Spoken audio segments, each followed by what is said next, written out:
Well, the investigation continues. There's a water line under here that maybe that's where the water's coming from. Maybe it split, maybe it froze. I'll have to find out before I cover it. Alright, well, I hooked up the water to the hose and cleared out the antifreeze from the lines. Got all the air out. I thought about it. I haven't had water pressure hooked up in here for probably several years, and the floor was wet. I'm guessing it got wet from the snow melting and trickling in somewhere, or rain.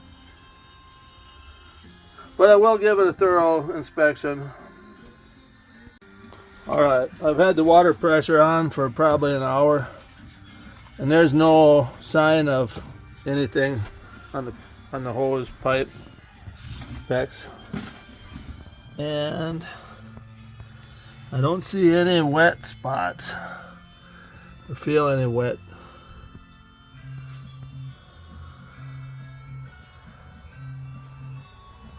So I'm guessing it must be coming in through a weather seal or around a window or something.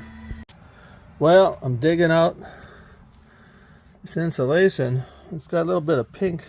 I don't know if that's the way it's supposed to be, or if that's from the RV antifreeze that was flowing through this blue PEX tube.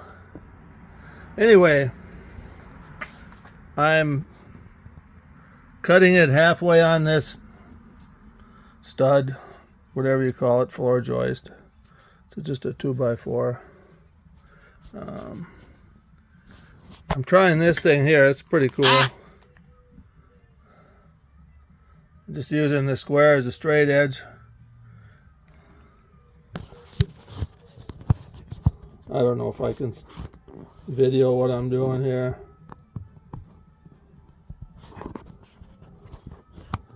Bear with me, I'm just trying this for the first time. Using my phone for a video thing.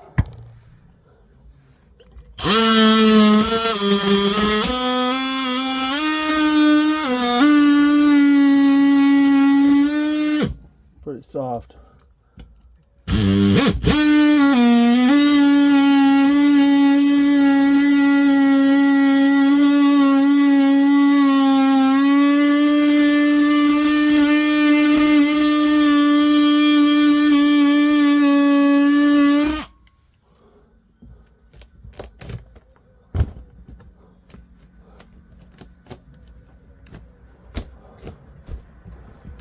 Okay. Yeah, this baby is soaked.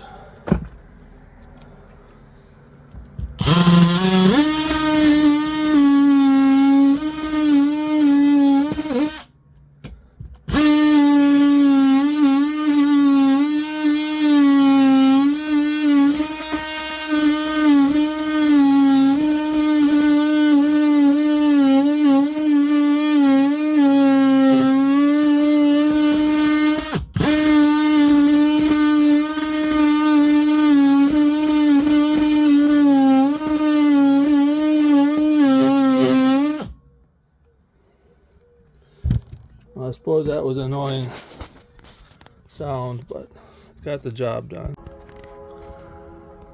Alright, I cleaned this stuff out in here. These paint tools work pretty good for this kind of stuff.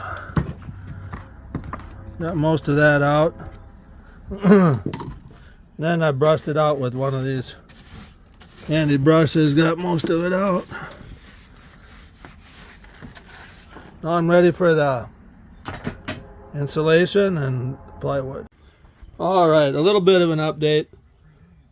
This isn't really a 2x4, it's kind of like a 2x3. So I cut a 2x6 in half and I ripped it down. Now it's flush with where it's supposed to be. And I don't have to dig all that crap out of the in here. That goes right up to the fiberglass outside, so I don't want to stick a tool in there. Very bad. So yeah, I got it laid out, ready to stick in. I think it's 3/4 the way it looks. But I'll test fit it with a couple boards.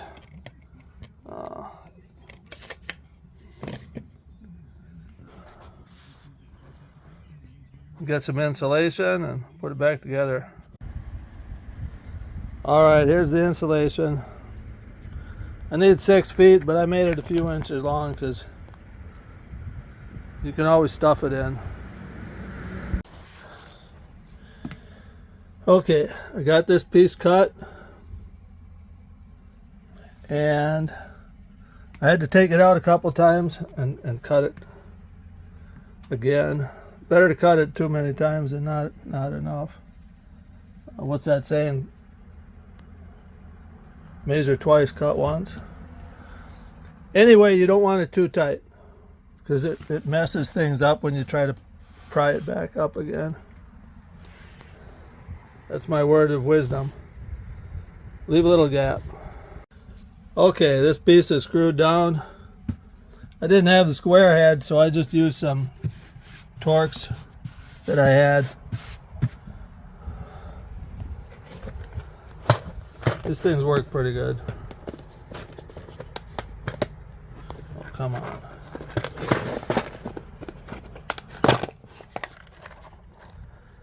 They're triple coated or whatever.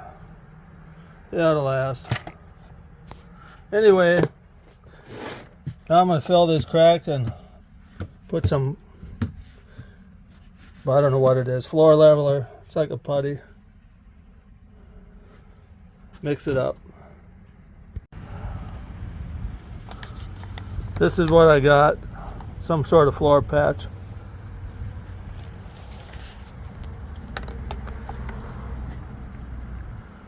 This will probably be enough.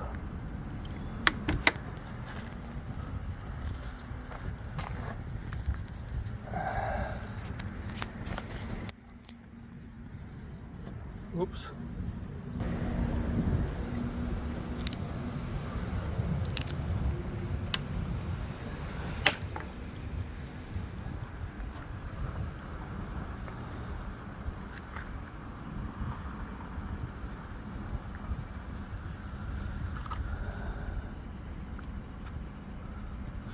I haven't used any of this stuff in 20 some, maybe 30 years, I don't know.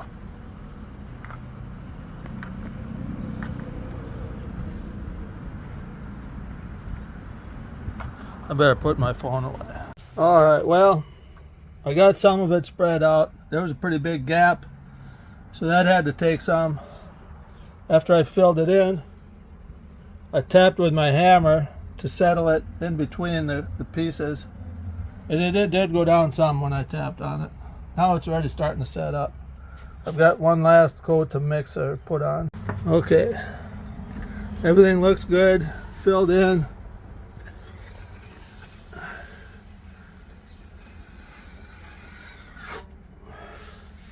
What you want to do is feather it to nothing on this side.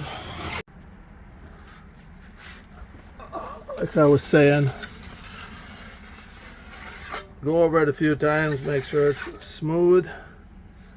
Try to feather it out on this edge here. I'll touch it up with a sander later. Looks good. All right. Looks like everything's dried off pretty good. I'm gonna hit it with a little bit of 80 grit here, knock off the high spots.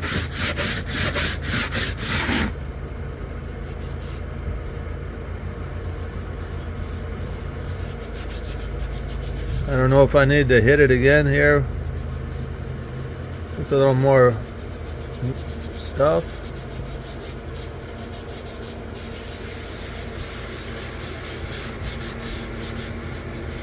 All right. Feels pretty smooth.